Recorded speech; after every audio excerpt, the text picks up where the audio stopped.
Fala aí, galera, então a gente vai estar aí agora com o 8º ano, né, falando sobre as revoluções inglesas, ou Revolução Inglesa.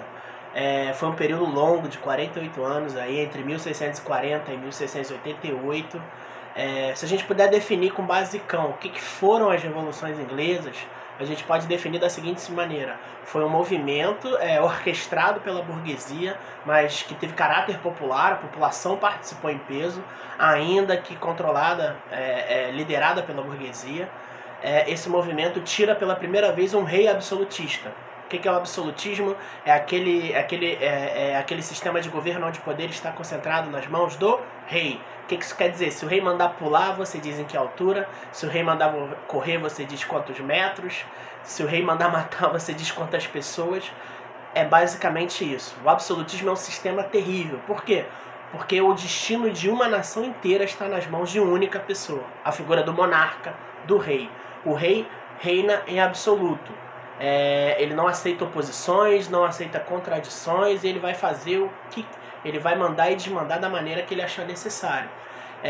Então, os fatores que levaram à Revolução Inglesa exatamente são esses.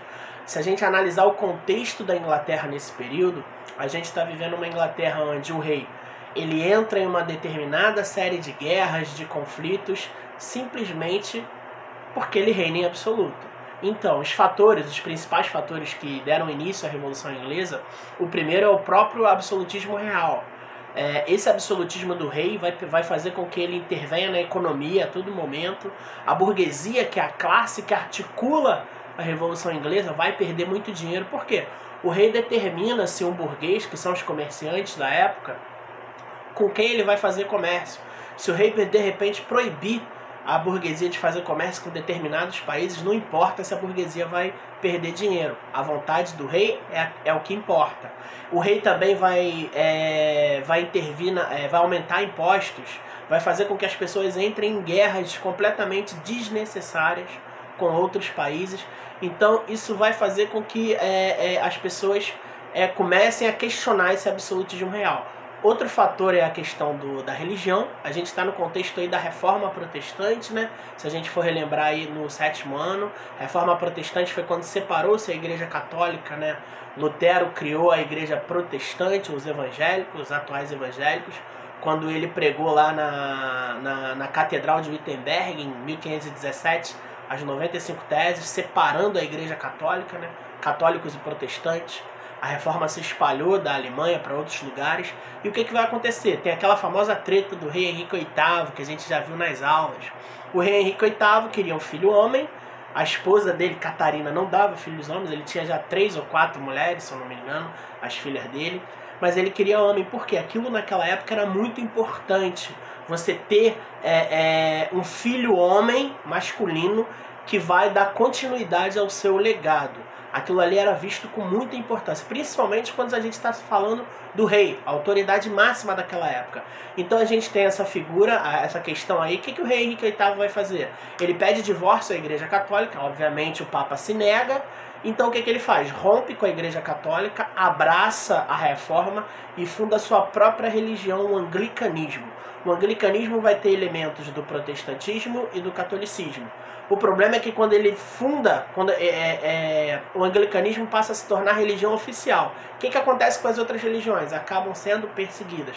Por isso que nunca é bom misturar na história. Toda vez que você mistura religião e poder político, dá problema. Não se mistura igreja e Estado. Quando eu digo igreja, aí eu falo de qualquer religião. Qualquer religião que se misture com poder político, a gente vai ter problema. Então o que acontece?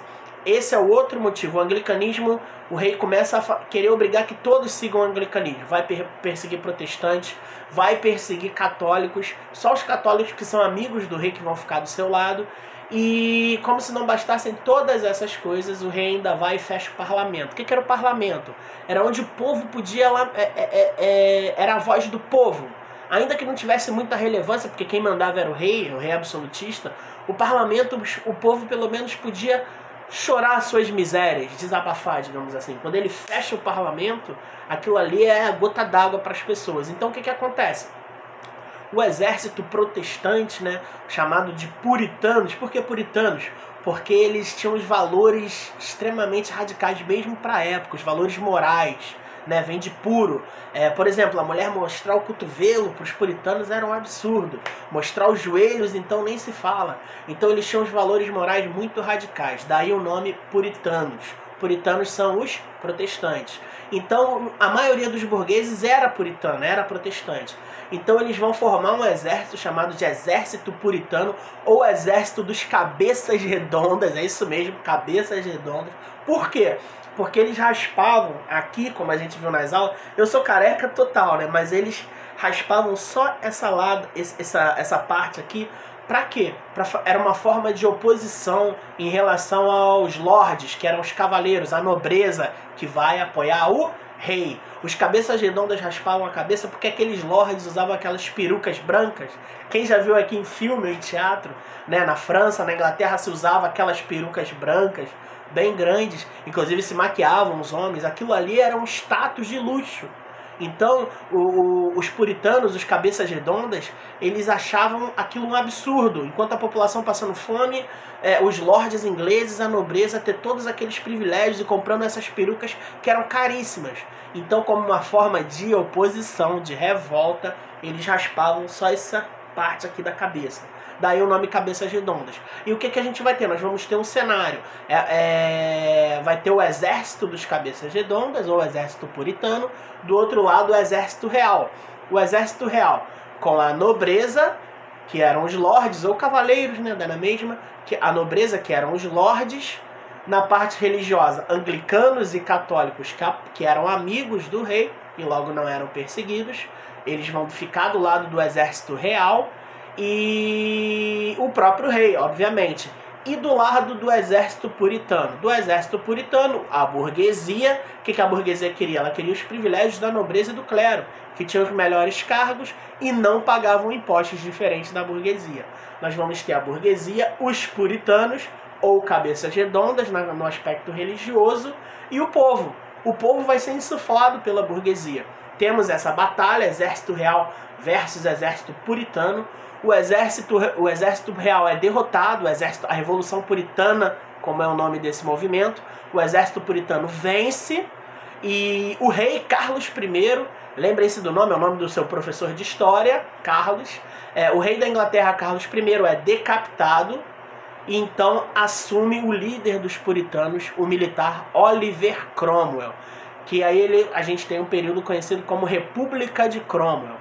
A Revolução Inglesa vai de 1640 a 1688. A República de Cromwell começa em 1649, vai até 1654 ou 58. Não vou dizer porque não tenho certeza. Então, na próxima aula a gente vai ver o resto, a Revolução Gloriosa, e ver como foi o governo de Oliver Cromwell. Tá bom, galera? É isso. Um abraço.